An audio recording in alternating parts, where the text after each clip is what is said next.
ولا زي انا مش عارف اغسل المواعين. شايف تغسل المواعين؟ وامك لو جت لها في المنظر ده حبايتنا بره. بيتنا برا؟ اه. اه. اقول لك حاجه، اه. تعالى نقعد بره قدام التلفزيون. لما امك تيجي مم. تتفاجئ ايه هي بالمواعين تغسلها هي. بس ماشي. ربنا يستر وما ننامش بره. يلا تعالى. ماشي. تعالى احنا نقعد هنا ولا اكننا عملنا اي حاجه. ماشي. ماشي يا بابا. دي ماما جت. اوعى تقول حاجه ماشي. اوعى تقول. ايه قاعدين كده ليه؟ ده مفيش حاجه يا حبيبتي، ده احنا كنا جايين نتفرج على التلفزيون بس الدش فاصل. طيب ماشي. ماما، ايه؟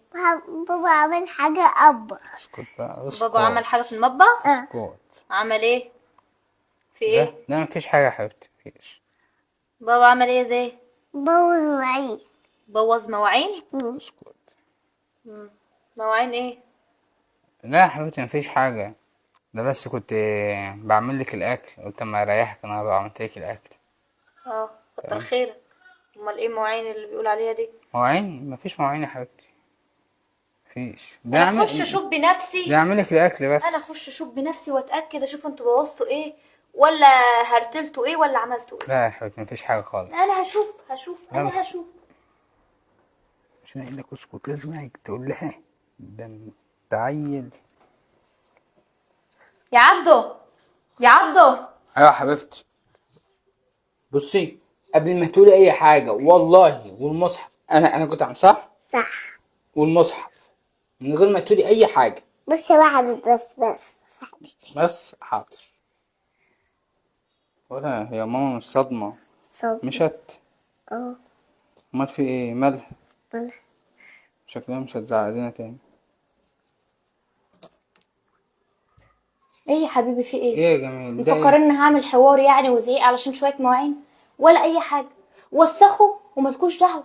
انا في ثانيه هكون مخلصه كل حاجه. من امتى ده؟ من ساعه اما قابلني منتجات الضيف. منتجات الضيف. منتجات الضيف. من امتى؟ نقطه واحده من البرل ده في ثانيه اكون خلصت المواعين دي. مش محتاجه يعني اللي انت بتعمله ده. بجد؟ عادي يا حبيبي. وسخهم وانا هغسل كل حاجه ولا يشغلك ولا يهمك يا حبيب قلبي. يعني منتجات الضيف ديت مضمونه يعني؟ مضمونة 100%. أنا بغسل كل حاجة. هدوم، من مواعين، من سجاد، من ستاير، من كل حاجة. كل حاجة بغسلها من عنده، بجيبها من عنده. من ده بريل، من كلور، من صابون، من برسيل جل. كل حاجة منتجاتهم تقيلة ومركزة وحاجة نظيفة. بجد يبقى شركه مظبوطه. طب ثانية أوريك حاجة. بص، النقطة دي بقى نقطة صابون واحدة هتخليني في ثانية خلصت كل الغسيل ده. بص، ده تقيل كمان اهو. نقطة واحدة اهي. طب مكانه فين ده او عنوانه فين؟ رغى ازاي؟ في ثانية اكون خلصت كل المواعين دي ولا تشغل بالك ولا تعمل حوار ولا تعمل موضوع. لا شكلهم منتجاتهم وانت حلوه. عايز تعرف مكانه ليه؟ عشان نبقى نجيب منه ونعرف الناس. نجيب منه ونعرف الناس. بص يا سيدي، منتجات الضيف عند الاستاذ محمد ضيف. عارف طبعا الاستاذ محمد ضيف. اه عارفه. مش فين ده بقى؟ مش ده اللي فاتح في شارع سعد زغلول اللي ورا سوق الجملة. تمام. وفي تقريبا له فرع تاني كمان في سوق بسيسة مظبوط. جنب محلات القبطان. مظبوط. والفرع التالت في صفة راب في أول السوق. مظبوط.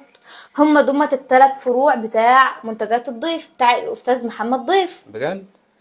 تمام. الناس كلها بتجيب من عنده حرفيا. المحلات دي مفيش حد راح يستخدم المنتجات بتاعهم الا وشكر فيها. انا شخصيا ذات نفسي من زمان بستخدم المنتجات دي.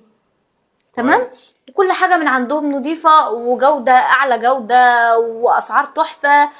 الجيركن ده بيقعد معاه 3 شهور. انا مش عايزه اصدمك. الجيركن ده بيقعد معاه 3 شهور استخدام. بجد والله؟ والله. ده حلو جدا. فيبقى بقى من هنا ورايحه ما توسخوا حاجه او تعملوا حاجه تيجوا تقولوا لي عليها.